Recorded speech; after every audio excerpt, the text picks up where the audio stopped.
ప్రభుత్వం తప్పకుండా గుణపాఠం చూస్తారని చెప్పి సందర్భంగా మనం చేస్తున్నాం. ఇదే సందర్భంలో చిన్న రిక్వెస్ట్ మా మాన్యశ్రీ మందకృష్ణ మాదిగ గారికి, తెలంగాణలో దళితుల మీద జరిగినప్పుడు మీరు అనూహ్యంగా స్పందిస్తున్నారు. తెలంగాణలో ఎవరి మీద దాడి చేసినా ఎవరైనా చనిపోయినా మీరు ముందుండి కార్యక్రమాలు చేస్తున్నారు. అయ్యా మీరంటే మాకు అందరికీ అభిమానం. మీరు వర్గీకరణ ఉద్యమంలో పోరాటం చేసినప్పుడు మీ వెన్నంటి రాష్ట్రంలో ఉన్నటువంటి మాదిగలందరూ ఉన్నారు.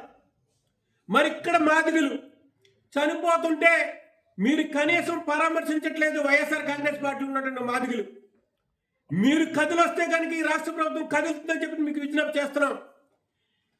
స్పెషల్లీ ఈ పల్నాడు జిల్లాలో చనిపోయినటువంటి వ్యక్తి మీ ఇంటి పేరుకి సంబంధించినటువంటి మందా సాల్మన్, మీరు ఇప్పటికైనా సరే ఈ హత్య మీద స్పందించాలని చెప్పేసి మాదిగల తరపున మాదిగల నాయకుడిగా మందా సాల్మన్ హత్య మీద మందకృష్ణ మాదిగ గారు స్పందించాలని చెప్పేసి పత్రికా విలేకరుల తరపున నేను విజ్ఞప్తి చేస్తున్నాను.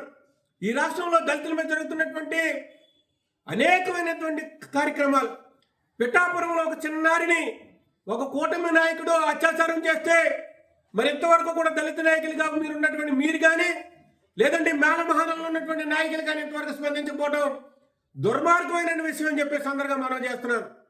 మరి ఇటువంటి సందర్భంలో మందాకృష్ణ మాదిగ గారు మా మనిషి కాబట్టి, మా జాతి నాయకుడు కాబట్టి వారికి మీ ద్వారాగా రిక్వెస్ట్ చేస్తున్నాను, ఈ హత్యల మీద స్పందించాలని చెప్పే సందర్భంగా మనం చేస్తున్నాం.